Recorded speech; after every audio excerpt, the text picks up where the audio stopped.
ಶ್ರೀಮತೆ ರಾಮಾನುಜಾಯ ನಮಃ. ಹರೇ ಶ್ರೀನಿವಾಸ. ಯತಿರಾಜ ಭಕ್ತಿವಾಹಿನಿಯ ಎಲ್ಲ ವೀಕ್ಷಕರಿಗೆ ಸ್ವಾಗತ.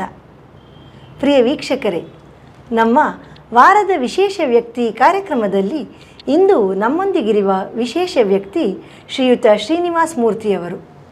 ಇವರು ಶ್ರೀನಿವಾಸನ ಪರಮಭಕ್ತರು. ಅನೇಕ ವರ್ಷಗಳಿಂದ ಪ್ರತಿ ವರ್ಷವೂ ಪಾದಯಾತ್ರೆಯಲ್ಲಿ ತಿರುಮಲೆಗೆ ತೆರಳಿ ಭಗವಂತನನ್ನು ದರ್ಶನ ಮಾಡುತ್ತಿರುವ ಪುಣ್ಯಜೀವಿ. ಇವರು ನಮ್ಮ ಶ್ರೀಮಠದ ಆಪ್ತ ಭಕ್ತರು. ಶ್ರೀಮಠದ ಯೋಜನೆಯಾದ ಮಧ್ಯ ತಿರುಮಲ ಕ್ಷೇತ್ರದ ಶ್ರೀನಿವಾಸನ ದೇವಸ್ಥಾನದ ನಿರ್ಮಾಣ ಕಾರ್ಯದಲ್ಲಿ ಸಕ್ರಿಯವಾಗಿ ತೊಡಗಿಸಿಕೊಂಡಿದ್ದಾರೆ. ಅನೇಕ ಭಜನಾ ಕಾರ್ಯಕ್ರಮಗಳಲ್ಲಿ ಭಾಗವಹಿಸಿ ಭಗವಂತನ ನಾಮ ಸಂಕೀರ್ತನೆ ಮಾಡುತ್ತಾ ಧನ್ಯತೆ ಪಡೆದಿದ್ದಾರೆ. ಬನ್ನಿ ಈಗ ಅವರೊಂದಿಗೆ ಸಂದರ್ಶನ ಮಾಡೋಣ. ನಮಸ್ಕಾರ ಶ್ರೀನಿವಾಸ್ ಅವರೇ. ನಮಸ್ಕಾರ. ನಮ್ಮ ಯತಿರಾಜ ಭಕ್ತಿವಾಹಿನಿಗೆ ಸ್ವಾಗತ. ತಮಗೂ ಕೂಡ ಹಾಗೂ ಯತಿರಾಜ ಮಠದ ಭಕ್ತಿ ಚಾನೆಲ್ನ ಎಲ್ಲ ಸಮಸ್ತ ಭಕ್ತಾದಿಗಳಿಗೂ ಕೂಡ ಸ್ವಾಗತ. ಮೊದಲನೇದಾಗಿ ನಮ್ಮ ವೀಕ್ಷಕರಿಗೆ ನಿಮ್ಮ ಸಂಕ್ಷಿಪ್ತ ಪರಿಚಯ ಮಾಡಿಕೊಡ್ತೀರಾ? ಶ್ರೀಮತೆ ರಾಮಾನುಜಾಯ ನಮಃ. ಪೂಜ್ಯ ತಂದೆ ತಾಯಿಗಳಾದಂತಹ ರಾಮ ಮತ್ತು ತಿಮ್ಮಮ್ಮ ಅವರ ಎರಡನೇ ಮಗನಾಗಿ ಶ್ರೀನಿವಾಸ ಮೂರ್ತಿ ಅಂತ. ನಾವು ಮೂಲತಃ ಚನ್ನಪಟ್ಟಣದವರು. ನಮ್ಮ ತಂದೆಯವರೇ 10ನೇ ವರ್ಷದಲ್ಲಿ ಬೆಂಗಳೂರಿಗೆ ಬಂದು HMT ಕಾರ್ಖಾನೆಯಲ್ಲಿ ವೃತ್ತಿಯನ್ನು ಸಲ್ಲಿಸಿ ಜೀವನ ನಡೆಸ್ತಾಯಿದ್ರು. ನಾವಿಲ್ಲೇ ಇದ್ದೀವಿ. ಈಗ ವಾಸ ಎಲ್ಲಿ? ವಾಸ ಈಗ ಮನೆ ವಿಜಯನಗರದಲ್ಲಿ ವಾಸ ಇದ್ದೀವಿ. ನೀವು ಹಲವಾರು ವರ್ಷಗಳಿಂದ ತಿರುಮಲೆ ಪಾದಯಾತ್ರೆಯನ್ನು ಮಾಡ್ತಾ ಇದ್ದೀರಾ. ಅದ್ರ ಬಗ್ಗೆ ನಮ್ಮ ವೀಕ್ಷಕರಿಗೆ ನಿಮ್ಮ ಅನುಭವ ತಿಳಿಸ್ತೀರಾ? ಸುಮಾರು ವರ್ಷಗಳು ಅಂತಂದರೆ ಕಳೆದ ನಾವು ಪಾದಯಾತ್ರೆ ಪ್ರಾರಂಭ ಮಾಡಿದಾಗ 23 ವರ್ಷದ ಪಾದಯಾತ್ರೆ ಅದು. ಈ ವರ್ಷ ನಮ್ಮ ಪಾದಯಾತ್ರಾ ಸಮಿತಿದು 50ನೇ ವರ್ಷ ಆಗ್ತಾ ಇದೆ. ಬಹಳ ಸಂತೋಷ. ನಾವು ಅವಾಗ 20 ವರ್ಷದ ಹುಡುಗ, ಈಗ ನಮಗೆ 47 ವರ್ಷ. ಈ 27ನೇ ವರ್ಷದ ಪಾದಯಾತ್ರೆಗೆ ನಮ್ಮ ಸುವರ್ಣ ಮಹೋತ್ಸವ. ಈ ವರ್ಷದ ನಮ್ಮ ಪಾದಯಾತ್ರೆ 50ನೇ ವರ್ಷದ ಪಾದಯಾತ್ರೆ ಆಗ್ತಾ ಇದೆ. ಆ ಒಂದು ಸಂದರ್ಭ ನಮ್ಮ ಪಾದಯಾತ್ರೆಯ ಒಂದು ವಿಶೇಷವಾದಂತಹ ಒಂದು ನಮ್ಮ ಇಡೀ ಜೀವನದ ಒಂದು ನಮ್ಮ ಒಂದು ಅಜ್ಞಾನದಿಂದ ಸುಜ್ಞಾನದೆಡೆಗೆ ಅಂತಂದಂಗೆ ನಮ್ಮ ಜೀವನದ ಪರಿವರ್ತನೆಯೇ ನಮ್ಮ ಪಾದಯಾತ್ರಾ ಸಮಿತಿ ಪ್ರಪ್ರಥಮವಾಗಿ. ಹೇಗೆ ಅದು ಪ್ರಾರಂಭ ಮಾಡಬೇಕು ಅಂತ ಹೇಗೆ ಅನಿಸ್ತು? ನಮ್ಮ ತಂದೆಯವರು HMTನಲ್ಲಿದ್ದರು ಕಾರ್ಖಾನೆಯಲ್ಲಿ. ನಾವು ಕೂಡ 3 ವರ್ಷ ನಮಗೆ ಟ್ರೈನಿಂಗಿಗೆ ಅಲ್ಲಿ ಸೇರಿಸಿದ್ರು. ನಮಗೆ ಪಾಠ ತಗೊತಾ ಇದ್ದಂಥ ವಿಜ್ಞಾನದ ಪಾಠ ತಗೋತಾ ಇದ್ದಂಥ ನಟರಾಜ್ ಗುರುಗಳವರು ಅಂತ ಅವರೇ ನಮ್ಮ ಪಾದಯಾತ್ರಾ ಸಮಿತಿಯ ಅಧ್ಯಕ್ಷರಾಗಿದ್ದರು. ಆವಾಗ ನಾವು 96ರಿಂದ 99 3 ವರ್ಷ ಟ್ರೈನಿಂಗಲ್ಲಿದ್ವಿ HMTನಲ್ಲಿ.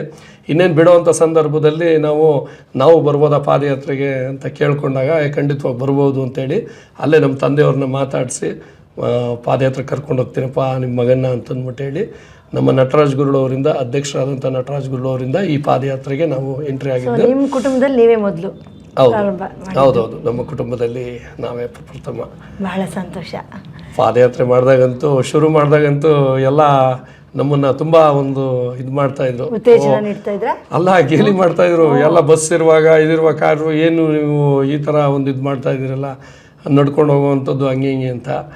ಆದರೆ ಆ ಪಾದಯಾತ್ರೆ ಅನುಭವ ಪಾದಯಾತ್ರೆ ಮಾಡಿದವ್ರಿಗೆ ಗೊತ್ತು. ಶ್ರೀನಿವಾಸನ ದರ್ಶನ ಮಾಡೋ ಯೋಗ ಪಾದಯಾತ್ರೆ ಮಾಡಿ. ಯಾಕೆಂತಂದರೆ ನಾನು ಇವಾಗ ಆವಾಗಲೇ ಹೇಳಿದೆ ತಮಗೆ, ಅಜ್ಞಾನದಿಂದ ಸುಜ್ಞಾನದೆಡೆಗೆ ಅಂತ ಪಾದಯಾತ್ರೆ ಮಾಡುವಂಥ ಒಂದೊಂದು ಹೆಜ್ಜೆನೂ ಕೂಡ ನಮ್ಮ ಅಜ್ಞಾನಗಳನ್ನೆಲ್ಲ ಕಳೆದು ಆ ಭಗವಂತನಿಗೆ ದರ್ಶನ ಮಾಡೋ ಅಷ್ಟೊತ್ತಿಗೆ ಆ ಭಗವಂತನೇ ಸಾಕ್ಷಾತ್ಕಾರ ಆಗ್ಬಿಟ್ಟಿರ್ತಾರೆ. ಆ ಥರ ನೀವು ಭಜನೆ ಬೇರೆ ಮಾಡ್ಕೊಂಡು ದಾರಿ ಉದ್ದಕ್ಕೂ ನಾಮ ಸಂಕೀರ್ತನೆ, ಬೇರೆ ಲೌಕಿಕವಾದಂಥ ಮಾತಿನ ಕಡೆ ಚಿಂತನೆನೂ ಇಲ್ಲ, ಯಾವುದೇ ರೀತಿಯಾದಂಥ ಯೋಜನೆ ಒಂದು ಇದು ಇಲ್ಲ. ಆ ಭಕ್ತಿನೇ ಬೇರೆ ಅಲ್ವಾ ಅನುಭವ. ಅದು ಬೆಲ್ಲದ ಸವಿ ಇದು ಉಂಡಂತವ್ರೆ ತಿಂದಂತವ್ರೆ ಬಲ್ರು ಅಂತಂದಂಗೆ ವರ್ಣಿಸಕ್ಕೆ ಅಷ್ಟ. ಶ್ರೀಮಠಕ್ಕೆ ನಿಮಗೂ ನಮ್ಮ GS ಸ್ವಾಮಿಯವರ ಯಾವಾಗಿಂದ ಪರಿಚಯ ನಿಮಗೆ ಆಯಿತು, ಅದ್ರ ಬಗ್ಗೆ ಸ್ವಲ್ಪ ವಿವರಿಸ್ತೀರಾ? ನಮ್ಮ ಪೂಜ್ಯ ಗುರುಗಳಾದಂತಹ ಶ್ರೀ ಯದುಗಿರಿ ಯತಿರಾಜ ಶ್ರೀಗಳ ಪೂರ್ವಾಶ್ರಮದಲ್ಲಿ ಅವರಿದ್ದಾಗ ಕಳೆದ ಒಂದು 17 ವರ್ಷದಿಂದ ಮಾರುತಿ ಮುಂದರ ದೇವಸ್ಥಾನದಲ್ಲಿ ರಾಮನವಮಿಯ ಪ್ರಯುಕ್ತ ಭಜನಾ ಕಾರ್ಯಕ್ರಮ ಇತ್ತು. ಆಗ ಸ್ವಾಮಿಗಳು ಬಂದಿದ್ದರು. ಪ್ರಪ್ರಥಮವಾಗಿ ಸ್ವಾಮಿಗಳನ್ನ ನಾವು ನೋಡಿದ್ದು ಆ ಒಂದು ದೇವಾಲಯದಲ್ಲೇ. ನಾಮ ಸಂಕೀರ್ತನೆಗೆ ಅವ್ರು ಬಂದಿದ್ದರು. ಆವಾಗ ಅವರು ನೋಡಿನೇ ನಮಗೆ ಬಹಳ ಸಂತೋಷ ಆಗೋಯಿತು. ಯಾವುದೋ ಟಿ ವಿನಲ್ಲಿ ಅದರಲ್ಲಿ ಇದರಲ್ಲಿ ನೋಡ್ತಾ ಇದ್ವಿ. ಅವ್ರನ್ನ ಪ್ರತ್ಯಕ್ಷವಾಗಿ ನೋಡಿದಾಗ ಒಳ್ಳೆ ವೇದವ್ಯಾಸರು ಕಂಡಂಗೆ ನಮಗೆ ಆವತ್ತಿನ ದಿವಸ ಅವರ ಒಂದು ಸಾಕ್ಷಾತ್ಕಾರ ಆಯಿತು. ಭಜನೆ ಮಾಡಿ ಇದು ಮಾಡ್ತಾ ಇದ್ದಂಗೆ ಭಾಳ ಸಂತೋಷಪಟ್ಟು ಸ್ವಾಮಿಗಳು ಭಜನೆ ಮುಗಿದಾದ್ಮೇಲೆ ಬಂದು ಸಂತೋಷ ಅಪ್ಪ ಅಂತ ಒಂದು ಇದು ಮಾಡಿ, ನಿನ್ನ ಹೆಸರೇನು ಒಂದು ಇದು ಅಂತೆಲ್ಲ ಕೇಳಿ ಭಾಳ ಸಂತೋಷ ಅಂತ ಆಶೀರ್ವಾದ ಮಾಡಿ ಅವತ್ತು ಹೊರಟರು. ಆವಾಗ ನಮ್ಮ ಅಲ್ಲಿ ಆಯೋಜನೆ ಮಾಡಿದಂಥ ವಿಜಯ್ ಕುಮಾರ್ ಅಂತ ಅವರು ಸತ್ಸಂಗದ ಲೀಡ್ರ್ ಆಗಿದ್ರಲ್ಲಿ, ವಿಷ್ಣು ಸಹಸ್ರನಾಮ ಇದರದೆಲ್ಲ, ಅವ್ರನ್ನ ನಾನು ಕೇಳ್ಕೊಂಡಾಗ ಸ್ವಾಮಿಗಳು ಯಾರು ಏನು ಎತ್ತ ಅಂತ ಇದು ಮಾಡಿದಾಗ, ಇಲ್ಲ ಬಾಪ ನಾನು ಕರ್ಕೊಯ್ತೀನಿ ಅವ್ರ ಮನೆಗೆ ಅಂತ ನಮ್ಮನ್ನು ಅವಾಗ ಕರ್ಕೊಂಡೋಗಿ ಒಂದು ಇದು ಮಾಡಿ ಅವ್ರ ಮನೆಗೆ ಕರ್ಕೊಂಡೋದ್ರೆ ಅವ್ರ ಮನೆಗೆ ಕರ್ಕೊಂಡೋಗಿ ಈ ಥರ ಪರಿಚಯ ಮಾಡಿಸಿ ಶ್ರೀನಿವಾಸ್ ಅಂತ ಆಯ್ತು. ಅದಾದ್ಮೇಲೆ ನೀವು ಪದೇ ಪದೇ ಭೇಟಿ ಆಗ್ತಿದ್ರ? ಅದಾದ್ಮೇಲೆ ಪದೇ ಪದೇ ಭೇಟಿ ಆಗ್ತಾನೆ ಇದ್ವಿ. ಸ್ವಾಮಿಗಳು ಅವಾಗವಾಗ ನಮ್ಮ ಪಾದಯಾತ್ರೆ ಸಮಿತಿನಲ್ಲೂ ಕೂಡ ನಾವು ಪಾದಯಾತ್ರೆ ಹೋಗುವಂಥ ಸಂದರ್ಭದಲ್ಲಿ ಇಲ್ಲಿ ಹೊಸಕೋಟೆ ಹತ್ರನೂ ಬಂದು ಅವರು ಒಂದೆರಡು ಹೆಜ್ಜೆ ಹಾಕಿ, ಆಮೇಲೆ ಇದು ಇನ್ನೊಂದು ಕ್ಷೇತ್ರ ಕೆರೆನಲ್ಲಿರುವಂಥ ರಂಗನಾಥ ಸ್ವಾಮಿ ದೇವಸ್ಥಾನ ಇದೆ, ಇಲ್ಲಿ ಇದ್ರ ಹತ್ರ ಚಿಕ್ಕಬಳ್ಳಾಪುರದ ಹತ್ರ ಇರಬೇಕದು. ಆ ಒಂದು ಅಲ್ಲಿಗೂ ಕೂಡ ಪಾದಯಾತ್ರೆ ಬಂದಿದ್ದರು ಸ್ವಾಮಿಗಳು. ಅವ್ರಿಗೆ ಯಾವಾಗಲೂ ಹೇಳ್ತಾಯಿದ್ರು, ನಾನು ನಡಿಬೇಕು ಅಂತ ಆಸೆ, ಪಾದಯಾತ್ರೆ ಮಾಡಬೇಕು ಅಂತ ಆಸೆ ಅಪ್ಪ ಶ್ರೀನಿವಾಸ. ನಿಮಗೆ ಅವ್ರ ಜೊತೆ ಹೋಗೋ ಸುಯೋಗ ಸಿಕ್ತು. 4 ಹೆಜ್ಜೆ ಪೂರ್ವಾಶ್ರಮದಲ್ಲಿ ತಿರುಮಲೆಗೆ ಅನ್ನುವಂಥದ್ದಲ್ಲ, ಆ ದಾರಿ ಮಧ್ಯೆ ಬಂದು ನಮಗೆಲ್ಲ ಒಂದು ಆಶೀರ್ವಚನ ಕೊಟ್ಟು ಒಂದು ಇದು ಮಾಡಿದ್ರು. ಇನ್ನೊಂದು ಶುಭ ಸಂದರ್ಭ ಏನಂತ ಹೇಳುವಂಥದ್ದು ಅಂತಂದರೆ, ಇದನ್ನು ಪವಾಡ ಅಂತಲೇ ಹೇಳ್ಬಹುದು. ನಾವು ಇಲ್ಲಿಂದ ಪಾದಯಾತ್ರೆ ಮಾಡಿಕೊಂಡು ತಿರುಮಲೆಯ ಶ್ರೀನಿವಾಸ ದೇವರಿಗೆ ಭಜನೆ ಮುಖೇನ ಬೆಟ್ಟ ಹತ್ತಿ ಬೆಳಗ್ಗೆ ನಾವು ಇದು ಮೆಟ್ಲು ಪೂಜೆ ಮಾಡಿ ಹೊರಟ್ರೆ ಇದು ಸ್ವಾಮಿ ಮುಂದೆ ಬರೋ ಅಷ್ಟೊತ್ತಿಗೆ ಸಾಯಂಕಾಲ ಆಗುತ್ತೆ. ಅಲ್ಲಿ ಗಂಟ ನಾಮ ಸಂಕೀರ್ತನೆಯಲ್ಲಿ ಬೆಟ್ಟ ಹತ್ಕೊಂಡು ಬರೋವಂಥದ್ದು. ಬೆಟ್ಟ ಹತ್ಕೊಂಡು ಬಂದು ಸ್ವಾಮಿ ದೇವಸ್ಥಾನ ಮುಂದೆ ಕರೆಕ್ಟಾಗಿ ಬರ್ತಾಯಿದ್ವಿ. ನಮಗೆ ಸ್ವಾಮಿಗಳನ್ನ ಕಂಡಾಗ ಯಾವಾಗಲೂ ಅವ್ರಿಗೆ ಒಂದು ಹಾಡು ಹೇಳ್ತಾಯಿದ್ದೆ, ಶೇಷಗಿರಿ ದೊರೆ ನಮ್ಮ ಶ್ರೀನಿವಾಸನ ಕಂಡೆ ಶ್ರೀನಿವಾಸನ ಅಂತ ಆ ಹಾಡನ್ನು ಹೇಳ್ತಾಯಿದ್ವಿ. ಅದೇ ನಾಮ ಸಂಕೀರ್ತನೆ ಮಾಡಿಕೊಂಡು ದೇವಾಲಯದ ಮುಂದೆ ಬರ್ತಾಯಿದ್ದೀವಿ. ಸ್ವಾಮಿಗಳು ದರ್ಶನ ಮಾಡ್ಕೊಂಡು ಈಚೆ ಬರ್ತಾ ಇದ್ದಾರೆ. ಇದು ನಾವು ಇದೇ ಥರ ಮಾಡಬೇಕು ಅಂತ ನಾವು ಮೊದಲೇ ನಾವು ಫ್ರೀ ಪ್ಲ್ಯಾನ್ ಮಾಡಿದರೂ ಕೂಡ ಅದು ಆಗ್ತಾ ಇರಲಿಲ್ಲ. ಇದು ಭಗವಂತನೇ ಅವರ ಆ ಒಂದು ಮಿಲನವನ್ನು ಮಾಡಿಸಿದ ಇದು. ಆ ಸಂದರ್ಭದಲ್ಲಿ ಸ್ವಾಮಿಗಳಿಗೆ ನಾವು ಸಾಷ್ಟಾಂಗ ನಮಸ್ಕಾರ ಮಾಡಿ ಒಂದು ಇದು ಮಾಡಿದಾಗ ಸ್ವಾಮಿಗಳು, ನಾನು ಇಷ್ಟೊತ್ತು ಒಳಗಡೆ ಶ್ರೀನಿವಾಸ ದೇವರ ಹತ್ರ ದರ್ಶನ ಮಾಡ್ಕೊಂಡು ಇದು ಮಾಡ್ಕೊಂಬಂದೆ, ಆ ದರ್ಶನ ಭಾಗ್ಯ ನಿಮಗೆ ಸಿಗಲಿ, ನೀವು ಮಾಡ್ತಾ ಇರುವಂಥ ನಾಮ ಸಂಕೀರ್ತನೆ ಭಾಗ್ಯ ನಮಗೆ ಸಿಗಲಿ ಅಂತ. ಭಜನೆ ನಮ್ಮ ವೀಕ್ಷಕರು ಕೇಳ್ತಾರೆ, ಹಾಡಿ ಒಂದು ಭಜನೆ ಯಾವುದಾದ್ರು.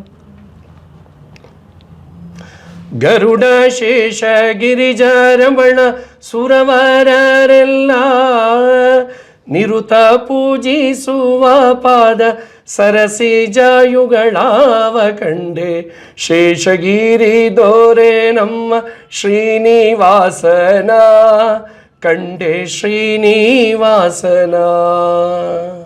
ಅದರಲ್ಲೊಂದು ಪ್ಯಾರ ಇದೆ, ಮಂದ ಗಮನೆ ಗೋಪಿ ಕಂದ ಬಾರೆಂದೆತ್ತಲು, ಮಂದ ಗಮನೆ ಗೋಪಿ ಕಂದ ಬಾರೆಂದೆತ್ತಲು, ಮಂದಹಾಸದಿಂದ ನಗುವ ಸುಂದರವದ ನನ್ನ ಕಂಡೆ. ಸ್ವಾಮಿಗಳ ನಗುವಿನಲ್ಲಿ ನಾವು ಯಾವಾಗಲೂ ಈ ಒಂದು ಸಾಲನ್ನು ನೆನೆಸ್ಕೊತಾನೆ ಇದ್ವಿ. ಮಂದಹಾಸದಿಂದ ನಗುವ ಸುಂದರವದ ನನ್ನ ಕಂಡೆ ಶೇಷಗಿರಿ ದೊರೆ ನಮ್ಮ ಶ್ರೀನಿವಾಸನ ಕಂಡೆ ಶ್ರೀನಿವಾಸನ. ಬಹಳ ಸುಂದರವಾಗಿತ್ತು. ಈ ಭಕ್ತಿನೇ ಆ ಶ್ರೀನಿವಾಸನಿಗೆ ತಲುಪಿಬಿಡುತ್ತೆ. ಅದರಿಂದ ನಿಮಗೆ ಆ ಭಜನೆ, ಪಾದಯಾತ್ರೆ, ಶ್ರೀನಿವಾಸನ ದರ್ಶನ ಜೊತೆಗೆ ನಮ್ಮ ಗುರುಗಳ ಅನುಗ್ರಹ ಎಲ್ಲ ಸೇರಿ ಒಳ್ಳೆಯದಾಗಲಿ ಅಂತ ನಾವು ಹರಿಸ್ತೀವಿ. ಪಾದಯಾತ್ರೆ ಸಮೂಹದಲ್ಲೂ ಅಷ್ಟೇ ವಿಶೇಷವಾದಂಥ ಎಲ್ಲ ವ್ಯಕ್ತಿಗಳು, ತಾಯಿ ಪ್ರೀತಿ ಕೊಡುವಂಥ ನಮ್ಮ ಪ್ರಸನ್ನ ಗುರುಡವರು, ತಂದೆ ಪ್ರೀತಿ ಕೊಡುವಂಥ ನಮ್ಮ ನಟರಾಜ್ ಗುರುಡವರು, ಗುರುರಾಜ್ ಗುರುಡವರು, ನಮ್ಮ ಅಲ್ಲಿರುವಂಥ ನಮ್ಮ ಇವರೆಲ್ಲ ಏನಿದ್ದಾರೆ ನಮ್ಮ ಜಯರಾಮ್ ಗುರುಡವರು, ಎಲ್ಲರೂ ಕೂಡ ಒಂದೊಂದು ಅಮೂಲ್ಯವಾದಂಥ ರತ್ನದ ಮಣಿಗಳು. ಅಂಥವ್ರ ಜೊತೆ ಪಾದಯಾತ್ರೆಯಲ್ಲಿ ನಾವು ಸತ್ಸಂಗದಲ್ಲಿ ಇದ್ದಂಥದ್ದೇ ನಮ್ಮ ಸೌಭಾಗ್ಯ. ಅದರಲ್ಲೂ ನಮಗೆ ಶ್ರೀಗಳ ಒಂದು ಅವ್ರಿಗೆ ಸಂಗೀತ ಮೊದಲೇ ತುಂಬಾ ಇಷ್ಟ. ಅದು ಗುರು ದೃಷ್ಟಿ ಅಲ್ಲ, ಅವ್ರು ಬಂದು ಅವತ್ತೊಂದು ದಿವಸ ಒಳ್ಳೇದಾಗ್ಲಿಯಪ್ಪ ಅಂತ ಗುರು ದೃಷ್ಟಿ ಅವತ್ತು ಯಾವತ್ತಿದಾಯ್ತೋ ಅವತ್ತಿಂದ ಇವತ್ತಿನ ಗಂಟ ನಮ್ಮ ಮಧ್ಯ ತಿರುಮಲ ಕ್ಷೇತ್ರ ಶ್ರೀನಿವಾಸನ ಒಂದು ದಿವ್ಯ ಧಾಮ. ಈಗ ಅಲ್ಲಿ ದೇವಸ್ಥಾನದ ಕಾರ್ಯ ಅತ್ಯಂತ ಭರದಿಂದ ಸಾಗ್ತಾ ಇದೆ. ನೀವು ಕೂಡ ಈ ಯೋಜನೆಯಲ್ಲಿ ಪೂರ್ಣವಾಗಿ ತೊಡಗಿಸ್ಕೊಂಡಿದ್ದೀರಾ. ಈ ಯೋಜನೆ ಬಗ್ಗೆ ಸ್ವಲ್ಪ ವಿವರ ತಿಳಿಸ್ತೀರಾ? ಏನಂತಂದರೆ, ನಮ್ಮ ಆತ್ಮೀಯರಾದಂಥ ಹಿರೀಕರು ನಮ್ಮ ಮೈಸೂರು ರೋಡ್ನಲ್ಲೇ ಹೆಸರುವಾಸಿಗೆ ಆದಂತಹ ಅಣ್ಣೇಗೌಡರು ಅಂತ ಅವರ ಮಗ ಅವರು ಪ್ರಕಾಶ್ ಅನ್ನುವಂಥವರು ನಮಗೆ ಆಪ್ತರು, ಹಿರೀಕರು. ಅವರು ಒಂದು ಸತಿ ಬಂದು ಈ ಥರ ಒಂದು ವಿಚಾರವನ್ನು ತಿಳಿಸಿದಾಗ, ಒಂದು ಯಾವುದೋ ಒಂದು ಇದನ್ನು ಕನ್ಸ್ಟ್ರಕ್ಷನ್ ಮಾಡಬೇಕು, ಜೊತೆಯಲ್ಲಿ ಒಂದು ಇದು ಮಾಡಬೇಕು ಅಂತ ತಿಳಿಸಿದಾಗ, ನಮ್ಮ ಹಿರೀಕರಾದಂಥ ಬಾಲಕೃಷ್ಣ ಅವರು ಅಂತ ಇದ್ದಾರೆ, ಪ್ರಕೃತಿ ನೆಸ್ಟ್ ಬಿಲ್ಡರ್ಸ್ ಆ್ಯಂಡ್ ಡೆವಲಪರ್ಸ್ ಅಂತ ಇಲ್ಲೇ ಮಲ್ಲೇಶ್ವರಂನಲ್ಲಿ, ಅವ್ರನ್ನ ಒಂದು ಭೇಟಿ ಮಾಡಿಸಿ ಒಂದು ಇದು ಮಾಡಿ, ಅಲ್ಲಿಂದ ಶುರುವಾದಂತಹ ಒಂದು 30 ಎಕರೆ ವಿಸ್ತೀರ್ಣವುಳ್ಳಂತಹ ಒಂದು ಅಣ್ಣೇಗೌಡ ನೆಸ್ಟ್ ಅನ್ನುವಂಥ ಒಂದು ಸುಂದರವಾದಂಥ ಬಡಾವಣೆ ನಿರ್ಮಾಣವಾಯಿತು. ಬಡಾವಣೆ ಅಂತಂದಮೇಲೆ ಆ ಒಂದು ರೂಲ್ಸ್ ಪ್ರಕಾರ ಉದ್ಯಾನವನ, ದೇವಸ್ಥಾನ ಎಲ್ಲ ಇರಲೇಬೇಕಲ್ವಾ. ಆ ಥರದಲ್ಲಿ ದೇವಸ್ಥಾನ ಮಾಡುವಂಥ ಒಂದಿದು. ಈ ಥರ ದೇವಸ್ಥಾನ ಅಂತ ನಿಜವಾಗ್ಲೂ ಯಾರ ಕನಸು ಮನಸ್ಸಲ್ಲೂ ಇರಲಿಲ್ಲ. ನಿಜವಾಗ್ಲೂ ಒಂದು ಕಲ್ಪನೆನೇ ಚಿಕ್ಕದಾಗಿ ಅಲ್ಲಿ ಒಂದು ಹಳೆ ದೇವಸ್ಥಾನ ಇತ್ತು, ಅದ್ರ ಪಕ್ಕದಲ್ಲೇ ಒಂದು ಶ್ರೀನಿವಾಸ ದೇವ್ರ ದೇವಸ್ಥಾನ ಮಾಡಬೇಕು ಅಂತ ಎಲ್ಲರ ಒಂದು ಆಸೆ ಇತ್ತು. ನಮ್ಮ ಬಾಲಕೃಷ್ಣ ಅವ್ರದ್ದು ಕೂಡ ತಿರುಪತಿ ಮಾದರಿನಲ್ಲಿ ಅಂತ ಅವರ ಒಂದು ಆಸೆ ಇದ್ರೂ ಕೂಡ ಒಂದು ಸ್ವಾಮಿಗಳನ್ನ ಆಶೀರ್ವಾದಕ್ಕೆ ಅಂತ ಅಲ್ಲಿ ಕರೆಸಿದ್ದು, ನಮ್ಮ ಸ್ವಾಮಿಗಳನ್ನ ಆಶೀರ್ವಾದಕ್ಕೆ ಅಂತ ಕರೆಸಿದ್ದು. ಅಲ್ಲಿ ಹಳೆ ದೇವಾಲಯದ ಮುಂದೆ ಒಂದು ಕ್ಷಣ ಸ್ವಾಮಿಗಳು ಧ್ಯಾನದಲ್ಲಿ ಕುಳಿತುಕೊಂಡು ಧ್ಯಾನ ಮಾಡುವಂಥ ಸಂದರ್ಭದಲ್ಲಿ ಬೇರೆ ಸ್ಥಳ ಸಾಕು ಹೊರಡೋಣ ಅಂತ ಅನಿಸುತ್ತೆ, ಆದರೆ ಈ ಸ್ಥಳ ಇಲ್ಲೇ ಇರೋಣ ಅನ್ನಿಸ್ತಾ ಇದೆ. ಎಲ್ಲರೂ ಒಂಥರ ಮೂಕ ವಿಸ್ಮಿತ, ಎಲ್ಲರೂ ಆ ಸಂದರ್ಭದಲ್ಲಿ ಒಂದು ಮೂಕ ವಿಸ್ಮಿತ. ಯಾಕಂದರೆ ಆ ಮಾತುಗಳಂಗೆ ಬರ್ತಾ ಇದೆ. ಯಾಕಂದರೆ ಅದು ಮಧ್ಯ ತಿರುಮಲ ಕ್ಷೇತ್ರ ಭೂವೈಕುಂಠ ಅಲ್ಲಿ ಆಗಬೇಕು ಅಂತಂದರೆ ನೋಡಿ, ಸ್ವಾಮಿಗಳು ಆದಿಶೇಷನ ಸ್ವರೂಪದಲ್ಲಿ ಬಂದು ಈ ಸ್ಥಳ ಬೇರೆ ಇನ್ನೇನು ಅಲ್ಲ, ಇದು ಬಡಾವಣೆ ಅಂತ ಅಲ್ಲೇ ನಿಂತ್ಕೊಂಡು ಮಂತ್ರಾಕ್ಷತೆ ಹಾಕಿ ಆ ಜಾಗಕ್ಕೆ ಒಂದು ಇದು ಮಾಡಿದ್ರು. ಅದೇ ಸಂದರ್ಭದಲ್ಲಿ ನಾನು ಒಂದು ನಾಮ ಸಂಕೀರ್ತನೆ ಮಾಡಾದ್ಮೇಲೆ, ಶ್ರೀನಿವಾಸ ನಿಂದು ನಾಮ ಸಂಕೀರ್ತನೆ ಸೇವೆ ನಿರಂತರವಾಗಿ ಇಲ್ಲಿರ್ಬೇಕಪ್ಪ ಅಂತ ಅಂದರು. ನಾವೇನು ಜನರಲಾಗಿ ಸ್ವಾಮಿಗಳು ಹೇಳ್ತಾ ಇದ್ದಾರೆ, ನಮಗೇನು ಗೊತ್ತಿಲ್ಲ ಅದ್ರ ಬಗ್ಗೆ, ಒಂದಿದ್ದಿಲ್ಲ. ಆಮೇಲೆ ಹಂಗೆ ಹಂಚ್ಕೊಂಡ್ರು ಅವರು, ಈ ಥರ ನಮ್ಮದು ಕನಸಿದೆ, ಕರ್ನಾಟಕದಲ್ಲೇ ಒಂದು ವಿಶೇಷವಾದಂಥ ತದ್ರೂಪ ತಿರುಮಲ ಶ್ರೀನಿವಾಸ ದೇವರ ದೇವಸ್ಥಾನ ಮಾಡಬೇಕು ಅಂತ. ಎಲ್ಲ ಕಡೆ ಸ್ಥಳಗಳನ್ನ ಅವರು 16 ವರ್ಷದಿಂದ ನೋಡ್ತಾಯಿದ್ರು. ಈ ಸ್ಥಳ ನಮಗೆ ತುಂಬ ಸಂತೋಷ ಆಗಿದೆ ಅಂತಂದಾಗ ನಮ್ಮ ಬಾಲಕೃಷ್ಣ ಅವರು ಹಾಗೂ ನಮ್ಮ ಪ್ರಕಾಶ್ ಅವರು ಎಲ್ಲ ಒಂದು ಅವರ ಒಂದು ತುಂಬ ಹೃದಯದ ಒಂದು ಇದರಿಂದ, ಆ ಒಂದು ಸಂತೋಷದಿಂದ ಆ ಒಂದು 3 ಎಕರೆ ಸ್ಥಳವನ್ನು ವಿಸ್ತೀರ್ಣ, ಅದು 30 ಎಕರೆ ಲೇಔಟು, 3 ಎಕರೆ ಜಾಗನ ಸ್ವಾಮಿಗೆ ಅಂತ ಮೀಸಲು ಮಾಡಿ, ದೇವಸ್ಥಾನಕ್ಕೆ ಅಂತ ಮೀಸಲು ಮಾಡಿ ಅದನ್ನು ಸಮರ್ಪಣೆ ಮಾಡಲ್ಲ. ಆಮೇಲೆ ಅದು ತೊಡಗಿಸ್ಕೊಂಡ್ರಿ? ಅದು ಯಾವ ಥರ ಅಂತಂದರೆ, ಅಲ್ಲಿ ಎಲ್ಲ ಆಯಿತು. ಇವಾಗ ಆ ಥರ ಮಾಡಬೇಕು ಅಂತ ಒಂದು 34-35 ಸೈಟು ಎಲ್ಲ ನಂಬರು ಆಗೋಗಿದೆ, ಕೇಬಲ್ಲು ಆಗೋಗಿದೆ, ಡ್ರೈನೇಜ್ದು ಎಲ್ಲ ಆಗೋಗಿದೆ, ಟಾರ್ ರೋಡು ಎಲ್ಲ ಆಗೋಗಿದೆ. ಸ್ವಾಮಿಗಳು ಯಾವಾಗ ಆಜ್ಞೆ ಕೊಟ್ಟರು, ನಮ್ಮ ಇವರು ಪ್ರಕಾಶ್ ಅವರ ಹೃದಯವಂತಿಕೆ ನಮ್ಮ ಬಾಲಕೃಷ್ಣ ಅವರು ಮಾತಾಡಿಕೊಂಡು ಅದನ್ನೆಲ್ಲ ತೆಗ್ಸಿ, ಎಲ್ಲ ಮಣ್ಣು ಹೊಡೆದು ಇದು ಮಾಡಿ ಎಲ್ಲ ತೆಗ್ಸಿ ಅದನ್ನ ಅಷ್ಟು ನಿಸ್ವಾರ್ಥವಾಗಿ, ಅದು ನಿಜವಾಗ್ಲೂ ಹೇಳ್ತಿರ್ಲಾಗ್ದು, ಅದನ್ನ ಮಾಡಿಸಿ ಒಂದು ಇದು ಮಾಡಿದ್ಮೇಲೆ ಸ್ವಾಮಿಗಳನ್ನ ಕರೆಸಿ ಅದನ್ನು ಭೂಮಿ ಪೂಜೆ ಮಾಡಿಸಿ, ಶಂಕುಸ್ಥಾಪನೆ ಮಾಡಿಸಿ ಭೂಮಿ ಪೂಜೆ ಮಾಡಿ, ಆ ಒಂದು ಸಂದರ್ಭದಲ್ಲಿ ಅಲ್ಲಿ ನೋಡ್ಕೊಳ್ಬೇಕಾದಂಥ ಒಂದು ಸಂದರ್ಭದಲ್ಲಿ ಸ್ವಾಮಿಗಳ ಅವತ್ತು ಒಂದು ಮಾತಾಡಿದ್ರು, ಶ್ರೀನಿವಾಸ ಎಲ್ಲೂ ಹೋಗಬಾರ್ದಪ್ಪ, ನೀನು ಅಲ್ಲೇ ಇರಬೇಕು ಅಂತಂದರು. ನಮ್ಮ ಬಾಲಕೃಷ್ಣ ಅವರು ಕೂಡ ನಮ್ಮ ಪ್ರಕಾಶ್ ಅವರು, ನೀವೇನು ಒಂದು ಇದು ಮಾಡ್ತೀರಾ, ನಾವು ಅದನ್ನು ಒಂದು ಇದು ಮಾಡ್ತೀವಲ್ಲಿ, ನೀವು ಅಲ್ಲೇ ಇರಬೇಕು. ಪ್ರತಿ ಹಂತದಲ್ಲೂ ನಮ್ಮ ಸ್ವಾಮಿಗಳು ಮಾರ್ಗದರ್ಶನ ಅಲ್ಲ, ಅವರೇ ಅದಕ್ಕೆ ಮೂಲ ಒಂದಿದು. ಯಾಕೆಂದರೆ ಸ್ಥಳವನ್ನು ಈಗ ನಾನು ಹೇಳ್ದಂಗೆ ಅವರೇ ಆದಿಶೇಷನ್ ರೂಪದಲ್ಲಿ ಬಂದು, ಇದು ಮಾಮೂಲಿ ಅಲ್ಲ ಕ್ಷೇತ್ರ, ಇದು ತಿರುಮಲೆಯ ಕ್ಷೇತ್ರ ಅಂತ ಒಂದು ಇದು ಮಾಡಿದಂಥ ನಮ್ಮ ಪೂಜೆ ಸ್ವಾಮಿಗಳು ಆದ್ಮೇಲೆ ಕಾರ್ಯ ಎಲ್ಲ ಶುರುವಾಯ್ತಾ ಭೂಮಿ ದೇವಸ್ಥಾನದ ಪೂಜೆ ತುಂಬ ವಿಶೇಷವಾಗಾಯಿತು. ತುಂಬ 106 ಜನ ಅವತ್ತೊಂದು ದಿವಸ ಸತ್ಸಂಗದವರೇ 106 ಜನ ಇದ್ದರು. ಸಾಕಷ್ಟು ಜನ ಎಲ್ಲ ಸೇರಿ ಒಂದು ಇದು ಮಾಡಿ ಶಂಕುಸ್ಥಾಪನೆ ಮಾಡಿ ಭೂಮಿ ಪೂಜೆ ಮಾಡಿ ಎಲ್ಲ ಒಂದು ಇದು ಮಾಡಿದ್ರು. ಸ್ವಾಮಿಗಳೆಲ್ಲಿ ಗುದ್ಲಿ ಮಾಡಿದ್ರು, ಗುದ್ಲಿ ಇದು ಮಾಡಿದ್ರು, ಅದೇ ಸ್ಥಳದಲ್ಲೇ ನೀರು ಪಾಯಿಂಟ್ ಇವಾಗಿರೋದು. ಗುದ್ಲಿ ಪೂಜೆ ಆದ್ಮೇಲೆ ಗುದ್ಲಿ ಪೂಜೆ ಆದಮೇಲೆ ಪ್ರಪ್ರಥಮವಾಗಿ ಗಂಗಮ್ಮ ಮಾತೆನ ಇದು ಮಾಡುವಂಥ ಸಂದರ್ಭದಲ್ಲಿ ಒಂದೊಂದು ಕಲ್ಲುಗಳು ಸ್ಫಟಿಕ ಕಲ್ಲುಗಳು ಒಳಗಡೆ ಸಿಕ್ಕಿರುವಂಥದ್ದು ಅಷ್ಟು ಬೆಳ್ಳಗೆ ಭೂಮಿನಲ್ಲಿ. ಅದೇ 3 ಕಡೆ ನಮಗೆ ಜಾಗ, ಆ ಜಾಗದಲ್ಲಿ ಸಿಕ್ತು. 3 ಜಾಗದಲ್ಲಿ ಸ್ವಾಮಿಗಳೆಲ್ಲಿ ಇದು ಮಾಡಿ ಹಾಲು ಹಾಕಿದ್ರು ಗುದ್ದಿ ಪೂಜೆ ಮಾಡಿ ಅದೇ ಸ್ಥಳದಲ್ಲಿ ಸಿಕ್ತು. ಈಗಲೂ ಕೂಡ ಅದೇ ಸ್ಥಳದಲ್ಲಿ ಬೋರ್ವೆಲ್ಲು ನಿರಂತರವಾಗಿ ಗಂಗಾ ಮಾತೆ ಬರ್ತಾ ಇದ್ದಾರೆ. ಈ ವಿಗ್ರಹ ಎಲ್ಲ ಎಲ್ಲಿ ಮಾಡಿಸ್ತಾ ಇರೋದು? ಅದು ಮೂಲ ಶ್ರೀನಿವಾಸರದೇ ತರ ಅಳತೆನಾ? ಇಲ್ಲ, ಮೂಲ ಶ್ರೀನಿವಾಸ ದೇವರ ನಮೋಲಯ ಅಂತ ಅದೊಂದು ನಮೋನಾಲಯ ನಾವು ತಿರುಪತಿನಲ್ಲಿ ಅಲಿಪಿರಿನಲ್ಲಿ ಹೋಗಿ ಸ್ವಾಮಿಗಳ ಆಜ್ಞೆಯಂತೆ ಹೋಗಿ ಅದನ್ನು ನೋಡಿಕೊಂಡು ಆ ಒಂದು ವಿಸ್ತರಣದಲ್ಲಿ ತಿರುಮಲೆಯ ಶ್ರೀನಿವಾಸ ದೇವರ ಒಂದು ಇದಕ್ಕಿಂತ 1.5 ಇಂಚ್ ಕಮ್ಮಿ ಇರ್ಬೋದು, ಒಂದು ಕಾಲಿನ 1 ಇಂಚ್ ಅಥವಾ 1.5 ಇಂಚ್ ಕಮ್ಮಿ ಇರ್ಬೋದು. ಅದೇ ಪ್ರಮಾಣದಲ್ಲಿ ಮಾಡಬಾರ್ದು ಅಂತ ಸ್ವಾಮಿ 10 ಅಡಿ ಇದ್ದಾರೆ. 10 ಅಡಿ ಇದ್ದಾರೆ. ಆ ಕಲ್ಲನ್ನು ಬಂದು ಹೊಸದುರ್ಗ ಅಂತ ಒಂದು ಕೆರೆನಲ್ಲಿದ್ದಂಥ ಕಲ್ಲದು.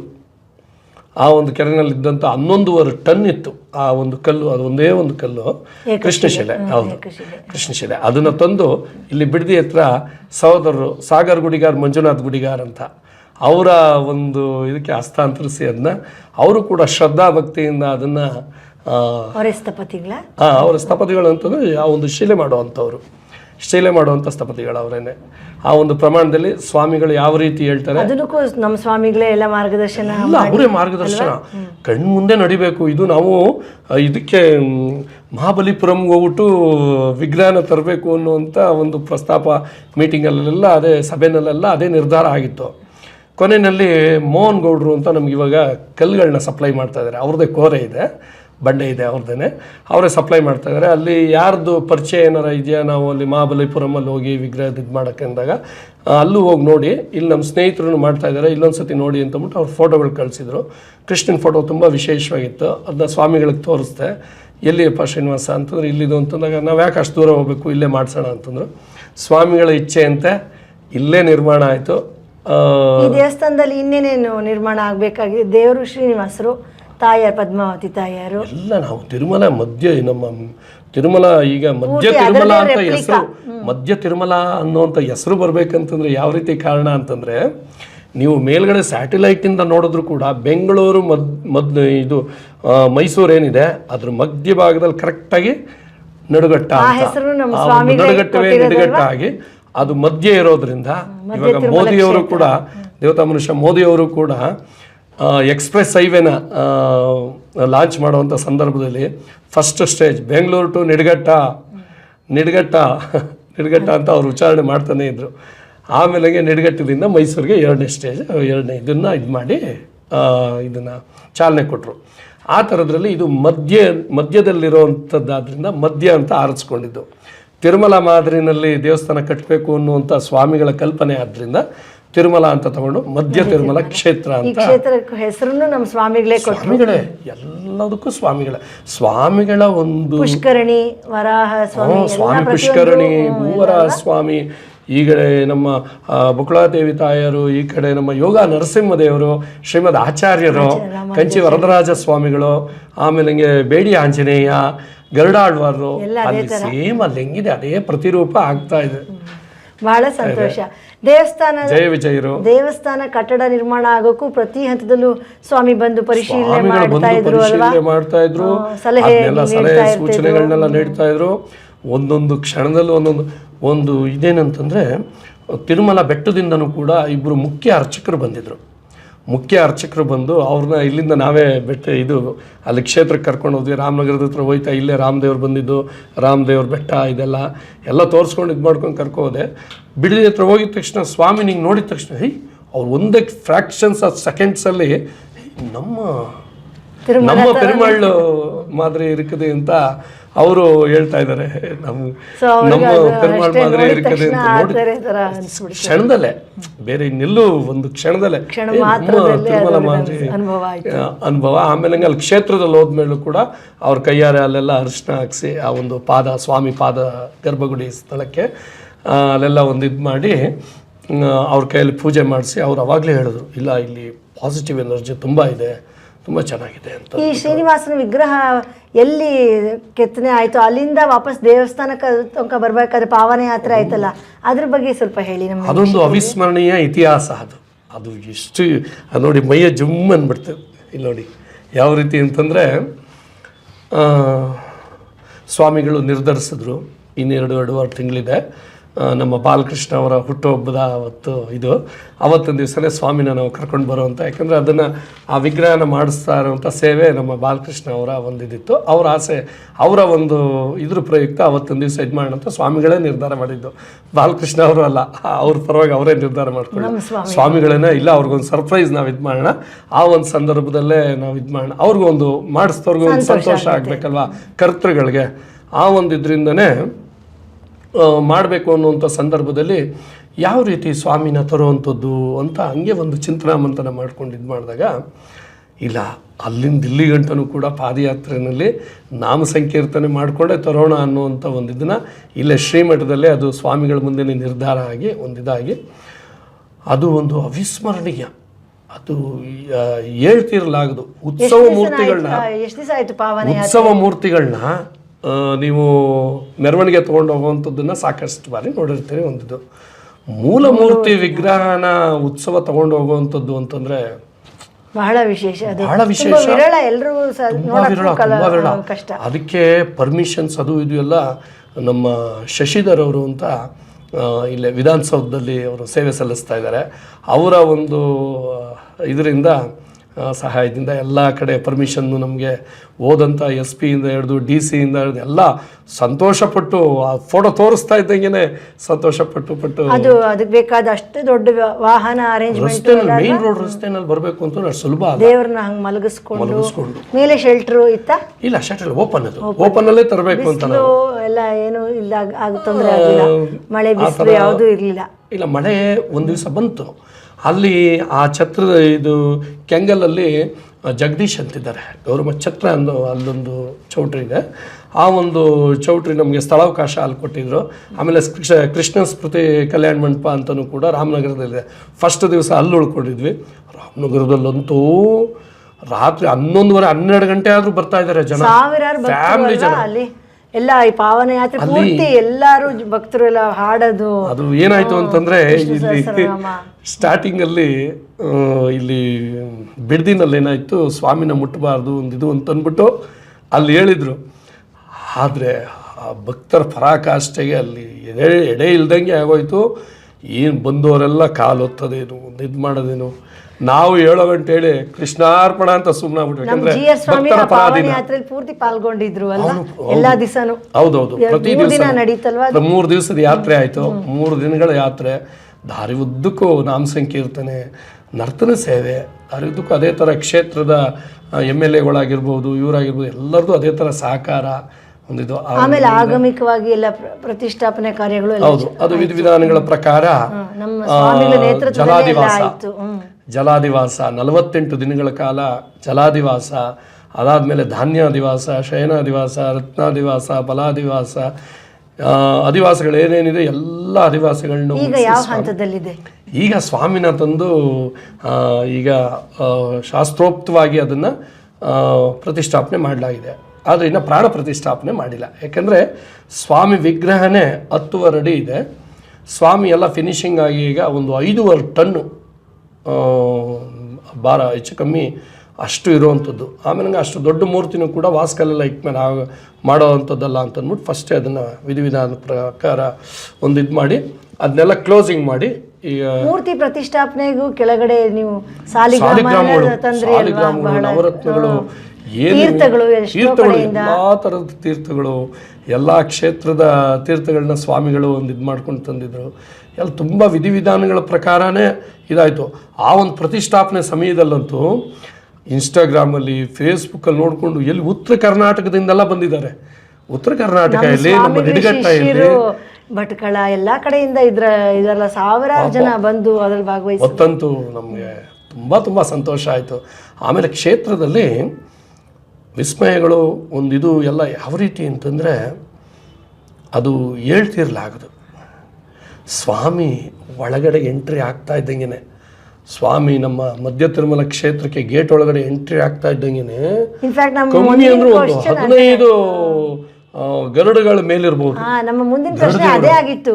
ನಿಮ್ಮ ಜೀವನದಲ್ಲಿ ನಿಮ್ಗೆ ಈ ತರ ಪವಾಡ ಸದೃಶ್ಯಗಳು ಯಾವ್ಯಾವ ತರ ಅನುಭವ ನೀಡಿದೆ, ಅದೇ ನಮ್ಮ ಮುಂದಿನ ಪ್ರತ್ಯಕ್ಷವಾಗಿ ಎಲ್ಲರೂ ಕೂಡ ನೋಡಿದಂಥವರೆಲ್ಲ ಪಾವನ ಆಗೋಗಿದೆ ಅವತ್ತೊಂದು ದಿವಸ. ಅದು ಸಾಧ್ಯವೇ ಇಲ್ಲ. ಗರುಡುಗಳು ಹೆಂಗೆ ಬರ್ತಾ ಇದೆ ಅಂತಂದರೆ ಸ್ವಾಮಿ ಮುಂದೆ ಬಂದು ಹಿಂಗೆ ಅಂದ್ಕೊಂಡು ಹೋಗೋದೇನೋ, ಅಲ್ಲಿ ಹಿಂಗೆ ಅಂದ್ಕೊಂಡು ಕಾಲನ್ನ ಇದು ಮಾಡ್ಕೊಂಡು ಹೋಗೋದೇನೋ, ಅದನ್ನ ಯಾವ ರೀತಿ ಎಕ್ಸ್ಪ್ಲೈನ್ ಮಾಡೋಕ್ಕೂ ಸಾಧ್ಯ ಆಗ್ತಾಯಿಲ್ಲ. ಅಷ್ಟೊತ್ತು ಸ್ಟಾಪ್ ಮಾಡಿಬಿಟ್ಟಿದ್ವಿ ಅಲ್ಲಿ.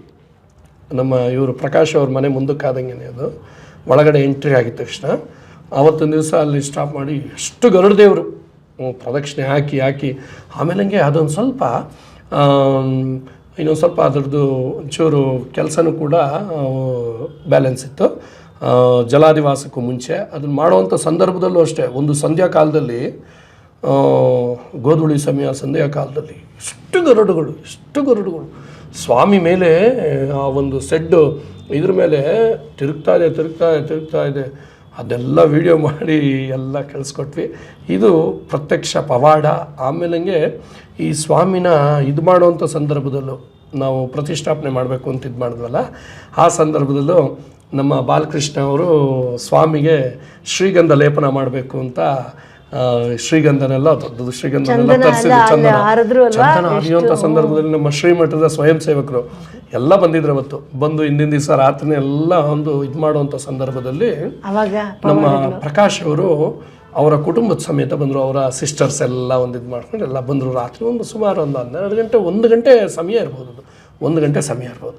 ಆ ಒಂದು ಸಂದರ್ಭದಲ್ಲಿ ಬಂದಾಗ ಬನ್ನಿ ಶ್ರೀನಿವಾಸಲ್ಲಿ ಒಂದು ನಿಮಿಷ ಅಂತ ಅಂದ್ಬಿಟ್ಟು ನಮ್ಮನ್ನೆಲ್ಲ ನಾವಲ್ಲಿ ಅಷ್ಟು ದೂರದಲ್ಲಿ ಒಂದು ಶ್ರೀಗಂಧವನ್ನು ನಾವು ಇದು ಮಾಡ್ತಾ ಇದ್ದಂಥವ್ರನ್ನ ಕರೆದು ತೋರಿಸಿದ್ರು. ನೋಡಿದ್ರೆ ಅದು ನಿಗಮಕ್ಕೆ ಸಿಲುಕದ ಅಂತಾರಲ್ಲ, ಆ ಥರ ಭಗವಂತ ಇರೋದು ಅಲ್ಲಿ ಅಷ್ಟು ದೂರ ಕೊಳದಲ್ಲಿ. ಇಲ್ಲಿ ಸ್ವಾಮಿ ಪ್ರತಿಷ್ಠಾಪನೆ ಆಗುವಂಥ ಹಿಂಭಾಗದಲ್ಲಿ ಆ ನೆರಳು ಹೆಂಗಿದೆ ಅಂತಂದರೆ ಕಾಣಿಸ್ತಾ ಇದೆ.